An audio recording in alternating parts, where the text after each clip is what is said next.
Hello बच्चों, तो कैसे हैं आप सब? बढ़िया चल रही पढ़ाई आप सबका? चलिए तब ठीक है। तो जैसे कि आप लोग को बहुपद का क्लास 9th का भी 10th का भी सब कुछ चल रहा है, मैथ का बढ़िया से बहुपद चैप्टर ही शुरू किए थे दोनों क्लास में।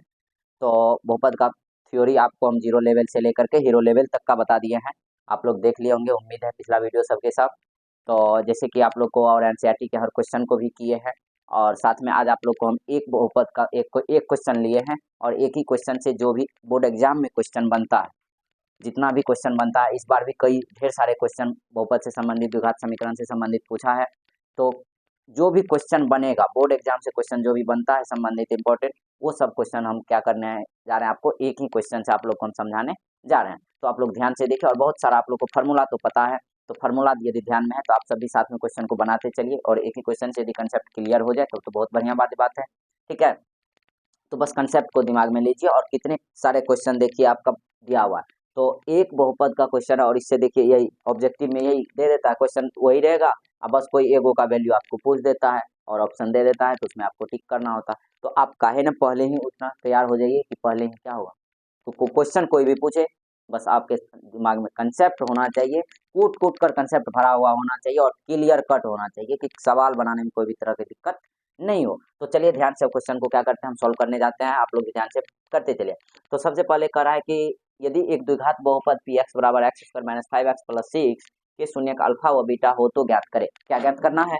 तो अल्फा और बीटा ज्ञात करना, शून्य ज्ञात करना। ठीक है, तो शून्य ज्ञात करने का तो कई तरीका है। तो सबसे पहले गुणनखंड करने का, गुणनखंड विधि द्वारा आप सीखे हुए हैं। तो चलिए हम यहाँ पे क्वेश्चन को सॉल्व करते हैं। तो क्वेश्चन दिया हुआ है x square minus 5x plus 6, है ना। तो इसमें आपको पता है कि पी एक्स बराबर ये है, तो इसमें ए बराबर कितना है, 1 है, बी बराबर बताइए -5 है, और सी बराबर कितना है, 6 है, ये ना है।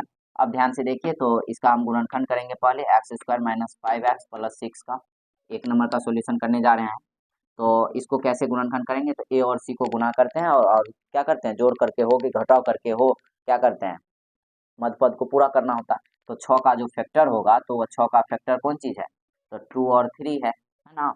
तो या तो 2 और 3 से देखिए ये 5 आ जाएगा, और 6 का एक फैक्टर और ये भी होता है, तो कौन कौन, तो 1 और 6। तो 1 और 6 से देखिए आपका 5 नहीं आएगा, 1 और 6 से 5 आएगा, 6 का 6, 5 आएगा 1 और 6 से भी। लेकिन 1 और 6 से तो क्या करना पड़ेगा आपको वहाँ पे, तो 6 में से 1 करना पड़ेगा, तब जाके क्या होगा, 5 आएगा।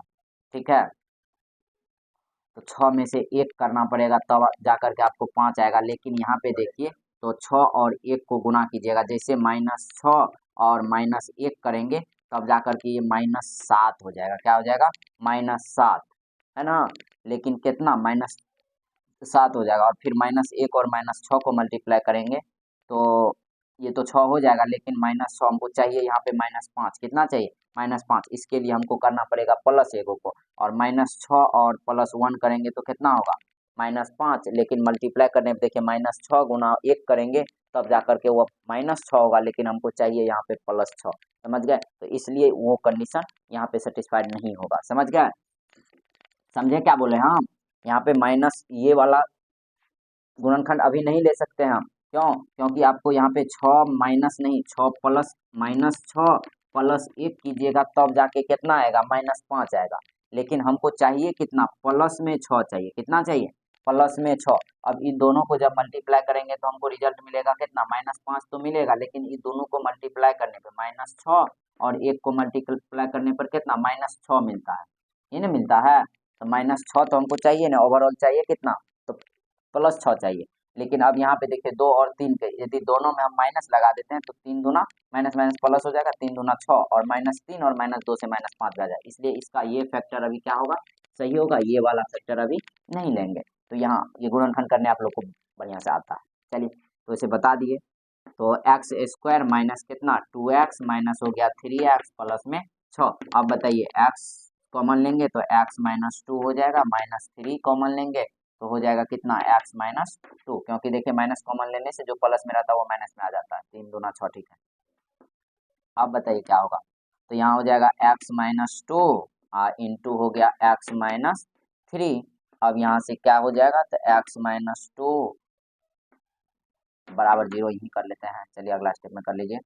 और इंटू एक्स माइनस थ्री बराबर गुणनखंड करना है, शून्य निकालना है ना, तो बराबर शून्य करेंगे, तो एक्स माइनस टू बराबर जीरो और एक्स माइनस थ्री बराबर जीरो, तो एक्स बराबर यहाँ से हो गया टू और एक्स बराबर यहाँ से हो गया थ्री। तो इसको हम जैसे कि नाम दे देते हैं अभी, अल्फा बराबर हो गया टू और बीटा बराबर हो गया थ्री, अल्फा बराबर टू और बीटा बराबर थ्री। उल्टा सीधा भी लिख सकते हैं इसको, इसको भी हम बीटा मान सकते हैं, इसको अल्फा मान सकते हैं, इसमें कोई तरह का दिक्कत नहीं है। चलिए अब देखते हैं नेक्स्ट सवाल क्या है। एक नंबर का सोल्यूशन आपका हो गया। 2 नंबर क्वेश्चन देखिए क्या कर रहा है। एक नंबर का हो गया शून्य ज्ञात कर लिया हम अल्फा और बीटा। अब कह रहा है कि शून्यकों का योगफल, शून्यकों का कौन चीज, योगफल निकालना है। तो शून्यकों का योगफल के लिए आपको फॉर्मूला पता है कि अल्फा प्लस बीटा बराबर होता है द्विघात बहुपद में माइनस बी बाय ए होता है। और आपको पता है कि माइनस बी बाय ए, देख लीजिए बी का मान कितना है, बी का मान है -5, या माइनस माइनस बी की जगह नहीं रखेंगे, बी की जगह है -5, तो माइनस ऑफ -5, ए की जगह बताइए 1 है तो 1 रखेंगे, माइनस ने माइनस को मारा, क्या हो जाएगा माइनस माइनस प्लस, कितना हो जाएगा 5 हो जाएगा। चलिए इसके बाद देखिए तीसरा क्या है। तीसरा कह रहा है शून्यकों का गुणनफल alpha into beta, alpha into beta ये होता है सी बाय ए, क्या होता है सी बाय ए। तो बताइए सी का मान कितना है, सी का मान यहाँ से देख लीजिए 6, ए का मान 1 है, कितना हो जाएगा 6 हो जाएगा। चौथा फॉर्मूला देखिए, चौथा क्वेश्चन देखिए क्या कर रहा है। दूसरा हो गया, तीसरा हो गया, चौथा 1 by alpha plus 1 by beta, formula आपको याद है, तो 1 बाय अल्फा प्लस 1 बाय कौन चीज बीटा। अब इसका इसका फार्मूला आप लोग को यदि पता है तो ठीक, नहीं तो एक बार देख लीजिए। ये होता है फार्मूला होता है माइनस बी बाय सी, माइनस बी बाय सी होता है। तो लेकिन यहाँ पे एक बार हम दिखा देते हैं आप लोग को, तो लॉसर लेंगे कितना होगा अल्फा इंटू बीटा होगा, और यहाँ पे बीटा प्लस अल्फा होगा, उसको हम सीधा लिख लेते हैं अल्फा प्लस बीटा, ठीक है। तो अब बताइए यहाँ पे क्या होगा, तो अल्फा प्लस बीटा बराबर माइनस बी बाय ए, और अल्फा इंटू बीटा बराबर सी बाय ए ने ए को मारा, कितना हो जाएगा माइनस बी बाय सी। आपको बताया भी अभी कि माइनस बी बाय, याद अभी अभी के बाद नहीं भूलिएगा आप लोग, 1 by alpha plus 1 by beta बराबर माइनस बी बाय सी। जैसे आप लोग याद रखते हैं ना अल्फा प्लस बीटा बराबर माइनस बी बाय ए, अल्फा इंटू बीटा बराबर सी बाय ए, उसी प्रकार अभी से आप लोग ये इस चीज को रख लीजिए कि 1 by alpha plus 1 by beta बराबर माइनस बी बाय सी। इस बार भी देखिए एग्जाम क्वेश्चन पूछा हुआ था, तो माइनस बी बाय सी। अब यहाँ पे रख दीजिए माइनस ऑफ माइनस बी की जगह कितना है, माइनस मतलब बी की जगह कितना है -5 है, और सी की जगह कितना है 6 है। तो अब देखिए माइनस माइनस प्लस हो गया 5 बटे कितना 6, 5 बटे कितना हो गया 6 हो गया, ठीक है। इसके बाद देखिए, चलिए इसको मिटाते हैं। तो चौथा क्वेश्चन भी आपका हो गया। अब है alpha square plus beta square, क्या है पांचवा क्वेश्चन है alpha square plus beta square. तो आपको ये फॉर्मूला भी पता होना चाहिए, ए स्क्वायर प्लस बी स्क्वायर बराबर होता है ए प्लस बी का होल स्क्वायर माइनस 2ab। तो यहाँ लिखेंगे अल्फा स्क्वायर प्लस कौन चीज, गलत बात, अल्फा प्लस बीटा का होल स्क्वायर, अब माइनस होता है 2 अल्फा इंटू बीटा। तो अब देखिए अल्फा प्लस बीटा आप फॉर्मूला में का मान रखिएगा तो ठीक है, नहीं तो अल्फा प्लस बीटा क्या किए हुए कितना है, कितना है 5, 5 का कौन चीज स्क्वायर, अब -2 अल्फा इंटू बीटा देखिए कितना है 6, तो कितना हो जाएगा 5 का स्क्वायर 25 माइनस 6 दूना 12, 25 माइनस 12 हो जाएगा कितना 13, 25 माइनस 12 बराबर कितना हो गया 13 हो गया। चलिए इस प्रकार से छठा क्वेश्चन देखिए, छठा क्वेश्चन क्या कर रहा है, छठा क्वेश्चन क्या कर रहा है देखिए, तो 5 नंबर हो गया। 6 number 1 by alpha square plus 1 by beta square, ये नहीं कर रहा है 1 by alpha square, 1 by alpha square plus 1 by beta square. अब ध्यान से देखिए 1 by alpha square plus 1 by beta square को, इसका एलसीएम ले लीजिए। पहले फॉर्मूला आप लोग को ध्यान में नहीं है तो इसको एलसीएम हो जाएगा अल्फा स्क्वायर बीटा स्क्वायर। अब यहाँ क्या हो जाएगा, तो beta square plus alpha square, हम इसको क्या करते हैं तो सीधा लिख लेते हैं, इसको लिख लेते हैं alpha square plus beta square, क्या लिख लेते हैं alpha square plus beta square. आप ध्यान से देखिए तो alpha square plus beta square का वैल्यू आप निकाल के रखे हुए हैं, तो अब यहाँ पे नहीं तो इसको एक बार सवाल को हम सॉल्व कर देते हैं फॉर्मूला को, ठीक है। इसको लिख सकते हैं अल्फा प्लस बीटा का कौन चीज होल स्क्वायर, माइनस कितना बोले थे 2 अल्फा इंटू बीटा, अभी देखिए वही लिखा है, अपन बताइए कितना हो जाएगा। इसको alpha square plus alpha square beta square है ना, इसको हम ऐसे लिख देते हैं अल्फा इंटू बीटा का कौन चीज होल स्क्वायर। अब सबका मान आपको पता है, अल्फा प्लस बीटा का मान पता है 5, पता है ना, देखिए ना अल्फा प्लस बीटा का मान 5, 5 का square minus 2 alpha into beta, 2 into alpha into beta की जगह पता है आपको कितना 6, अपन बताइए अल्फा इंटू बीटा का 6, 6 का कौन चीज स्क्वायर। अब बताइए कितना हो जाएगा 5 का 25 माइनस 6 दूना 12 बट्टे 6 का स्क्वायर 36, तो 25 माइनस 12 मतलब 13 बट्टे हो गया 36, तो 13 बट्टे 36 ये क्या हो गया इसका 13 बट्टे 36 हो गया इसका आंसर, ठीक है। 1 by alpha square plus 1 by beta square का वैल्यू, ठीक है।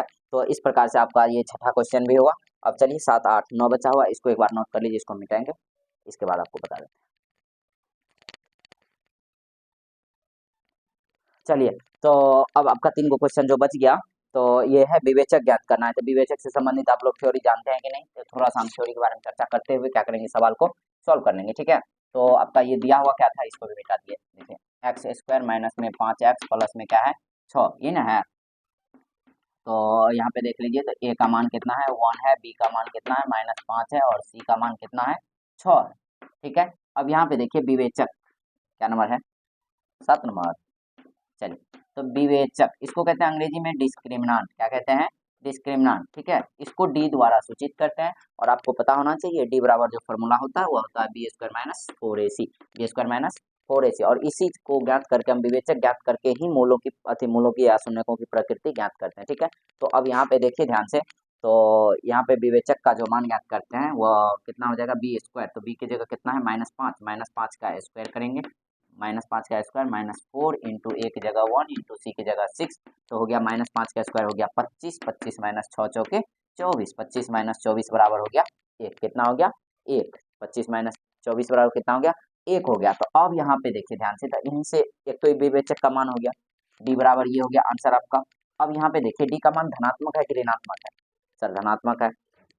तो यहाँ पे देखिए अगला क्वेश्चन जो है 8 नंबर का क्वेश्चन है ना, शून्यकों की प्रकृति पूछ रहा है। तो क्या पूछ रहा है, शून्यकों की प्रकृति। तो यहीं से हम विवेचक के मान से ही डिसाइड करते हैं कि शून्य कैसा होगा, वास्तविक है कि अवास्तविक है, वो चीज। तो यहाँ पे देखिए, तो डी का मान क्या आया, डी का मान क्या आ गया है, डी का मान आपको आ गया है 1, डी का मान कितना आ गया 1, वो अभी प्लस में आया है ना। चलिए, तो अब यहाँ पे देखिए, तो यहाँ लिखेंगे चूंकि डी बराबर क्या आ गया है, क्योंकि डी बराबर आया है 1, और ये 1 जो है मतलब कौन चीज, तो डी का वैल्यू आ गया है आपका 0 से बड़ा, 0 से बड़ा, या डी का मान क्या कह सकते हैं, तो डी का मान जो आ गया है वह पॉजिटिव आ गया, डी का मान क्या आ गया है पॉजिटिव आ गया है। तो जब ये कंडीशन होता है, जब डी का मान आपको 0 से बड़ा आ जाए या डी का मान पॉजिटिव आ जाए, तब जो शून्यकों की प्रकृति होती है, कौन चीज, शून्यकों शून्यकों की प्रकृति जो होती है, प्रकृति वह हो जाता है वास्तविक, वह वास्तविक एवं असमान, वास्तविक एवं असमान हो जाता है, वास्तविक एवं क्या हो जाता है असमान हो जाता है। तब ना जाकर के शून्य जो ज्ञात की था, अभी देखिए ना 2 और 3 आया था ना, तो 2 और 3 दोनों शून्य का अलग अलग, एक 2 है और एक 3 है, तो दोनों वास्तविक है, लेकिन क्या है असमान है, दोनों सेम नहीं है, दोनों का जैसे 2 और 2 आ जाता तो कहते दोनों का वास्तविक एवं समान है। तो वो जब डी का मान 0 से बड़ा हो जाएगा ना, या धनात्मक हो जाएगा ना, तो वास्तविक एवं असमान हो जाता है शून्यकों की प्रकृति। ठीक है, तो इस प्रकार से ये शून्यकों की प्रकृति वास्तविक एवं असमान हो गया। इसके बाद देखिए ध्यान से, एक चीज आपको और ज्ञात करना है, कौन सी, तो इसमें कर रहा है कि ये हो गया विवेचक, शून्यकों की प्रकृति हो गया द्विघाती सूत्र द्वारा। एक द्विघाती सूत्र होता है, ठीक है, द्विघाती सूत्र क्या होता है, जैसे गुणनखंड सब करने में आपको दिक्कत होगी ना, तो द्विघाती सूत्र आप लगा के डायरेक्ट क्या कर सकते हैं वहां से, तो उसका गुणन शून्य निकाल सकते हैं। तो वो क्या होता है द्विघाती सूत्र, तो ये होता है एक्स बराबर minus B plus minus root under B square minus 4ac बट्टे 2a। ठीक है, ये लगा देने से क्या होगा, तो आपका डायरेक्ट शून्य का आ जाएगा। तो जब गुणनखंड ना हो ना, जैसे गुणन इसका है तो इसका गुणनखंड जल्दी नहीं हो पाता है जब, तो ऐसा थोड़े है कि इसका तो अभी बहुत सिंपल था तो कर ले गुणनखंड, कुछ ऐसे होंगे रूट सब वाले, तो उसका गुणनखंड नहीं होगा, तो आप ये सूत्र लगा के डायरेक्ट क्या कर सकते हैं, ज्ञात कर सकते हैं। तो यहाँ पे देखिए क्या हो जाएगा, तो माइनस बी, तो ध्यान से देखिए माइनस बी, तो माइनस ऑफ -5 अब प्लस माइनस रूट अंडर कितना हो जाएगा -5 का स्क्वायर -4 इंटू 1 इंटू 6 अपन कितना हो जाएगा 2 इंटू 1। अब बताइए माइनस माइनस प्लस हो जाएगा 5 प्लस माइनस रूट अंडर 5 का स्क्वायर 25 और 6 चौके 24 बट्टे हो गया 2, यहाँ हो गया 5 प्लस माइनस रूट अंडर 1 बट्टे 2 कितना हो जाएगा, ये हो गया 5 प्लस माइनस 1 अब बट्टे 2। प्लस माइनस 1 का मतलब है कि एक बार क्या करेंगे, तो अल्फा बराबर जैसे लेंगे, तो 5 प्लस 1 बट्टे 2, 5 प्लस 1 बट्टे, चलिए इसको नीचे में हम लिख देते हैं, ये आया एक्स का वैल्यू, किसका आया एक्स का वैल्यू। इसको हम दो भाग में इस प्रकार से ब्रेक कर देंगे, तो एक बार लिख लेंगे जैसे अल्फा बराबर हो गया 5 प्लस 1 बट्टे 2, तो 5 1 6 बट्टे 2 कितना हो जाएगा 3 हो जाएगा, तो अल्फा बराबर जैसे आ गया 3। और एक बार लिख लेंगे जैसे बीटा बराबर, तो हो गया 5 माइनस 1 बट्टे 2 कितना हो जाएगा 4 बट्टे 2 मतलब बीटा बराबर। तो अभी कहिएगा सर शुरू में तो आपने बताया कि अल्फा का मान 2 और बीटा का मान 3, तो हम बताए हुए थे कि मानने के लिए कुछ भी मान सकते हैं, किसी को भी अल्फा और बीटा मान सकते हैं। ठीक है, तो इस प्रकार से आपको बताए हुए थे। ये नहीं कि सर कि मैथ है सर मानने के लिए कुछ भी मान सकते हैं, तो ऐसा कुछ भी नहीं मान लीजिएगा। मैथ है, मानना तो है, लेकिन कुछ भी नहीं मान लेना। तो यहाँ पे ये बताए थे कि शून्यक में अल्फा बीटा किसी को नाम दे सकते हैं। ठीक है, नाम देने का काम अपना है। ठीक है, तो चलिए इस प्रकार से सभी के सभी क्वेश्चन को का क्या हुआ, सॉल्यूशन हुआ। आप लोग बढ़िया से इसको प्रैक्टिस कर लीजिए, कंसेप्ट को दिमाग में उतार लीजिए। चलिए धन्यवाद, अब हम नेक्स्ट वीडियो में देखेंगे और भी सारे प्रॉब्लम को। चलिए आज के लिए यहीं तक।